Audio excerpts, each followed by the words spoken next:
Goeiemôre gemeente, ons is nog steeds besig met die mekaar tekste se oordeenkings en ons trek dan vanoggend by die teks wat ons eintlik gister in die preek ook gedoen het. Dit is 1 Korintiërs 12 vers 24 en 25 wat lees: God het die liggaam so saamgestel dat hy groter eer gegee het aan die lid wat eer kort kom, sodat daar nie verdeeldheid in die liggaam sou wees nie, maar dat die lede gelyke sorg vir mekaar dra. Nou ons het soos ek gesê het, hierdie gedeelte gister in die preek ook gehandel, so ek wil net so 'n paar gedagtes hier rondom uitlig wat dalk nie heeltemal in die preek so duidelik geword het nie. En die eerste ene is dat ons moet raak sien dat God het die liggaam so saamgestel.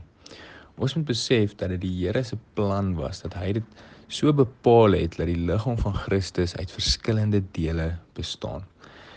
God het gedink dat die beste manier vir sy kerk om te funksioneer is dat hy nie aan almal dieselfde gawes moet gee nie. Die beste manier vir sy kerk om te funksioneer is dat daar ook mense gaan wees met meer gawes en ander met minder gawes. Dat daar ook mense gaan wees met meer geleenthede en ander met minder geleenthede. En ek dink die rede daarvoor het ons so 'n bietjie gister aan geraak, gaan daar rondom dat mense nie met trots in een of ander hoogmoed of in een of ander minderwaardigheid moet val nie. Want as jy geseënd is met 'n sekere klomp gawes in jou lewe wat op die oog af dalk as meer gawes mag lyk, dan was die Here se doel daarmee juis dat jy die ander lede in die liggaam daarmee moet dien, dat jy moet sorg dra vir die ander lede. Nie dat jy in hoogmoed moet dink jy is beter as ander mense nie. En as dit dalk maar vir jou voel of jy minder gawes het of minder geleenthede het om goeders te doen vir die Here of om produktief te wees in die koninkryk of wat dit ook al mag wees, dan is dit juist so dat die ander mense jou kan sterk maak.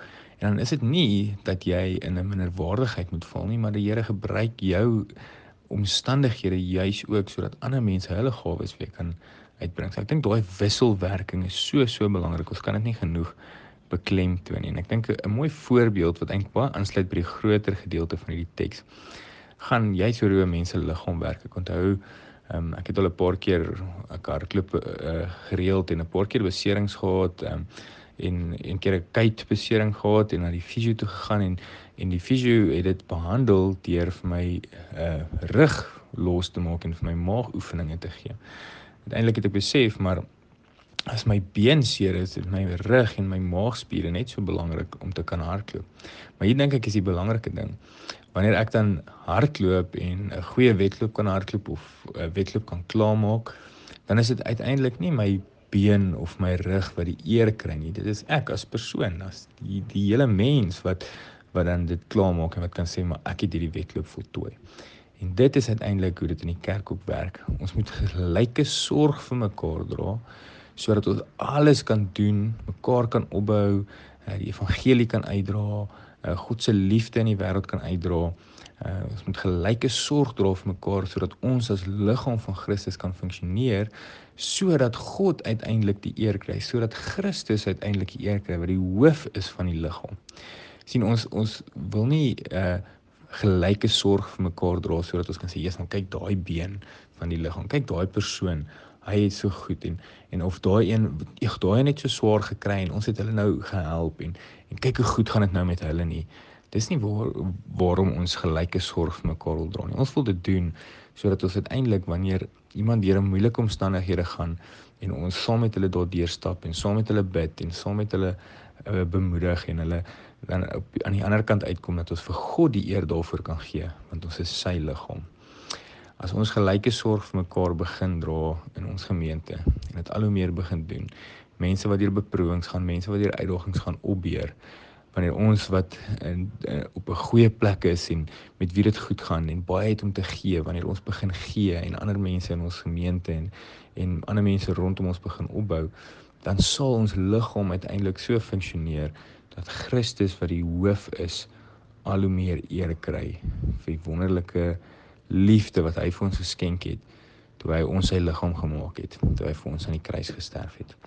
So mag ons dalk in hierdie week, na aanleiding van gister se preek oor Gelyke sorg vir mekaar en ook teenoor eensgesindheid gisteraand mag ons werklik so begin funksioneer as 'n gemeente in Brooklyn waar ons geleenthede soek om mekaar te dien. Geleenthede soek om gelyke sorg vir mekaar te dra sodat ons al hoe meer eer aan Jesus kan gee. Kom ons bid saam. Here, dankie dat ons deel mag wees van u liggaam. Dankie dat u ons vrygekoop het van hierdie wêreld en u kerk gemaak het. Mag ons al hoe meer gelyke sorg vir mekaar dra. Dankie dat u vir ons wonderlike gawes gegee het in die gemeente. Maar ons dankie ook dat u vir ons geleenthede gegee het met mense wat swaar kry, mense wat deur beproewings gaan, sodat ons almal aan al twee kante ons gawes mag uitleef en gelyke sorg vir mekaar mag dra sodat u, Here Jesus, die eer daarvoor mag kry. Lei ons om dit al hoe meer te doen. Ons bid dit in Jesus se naam.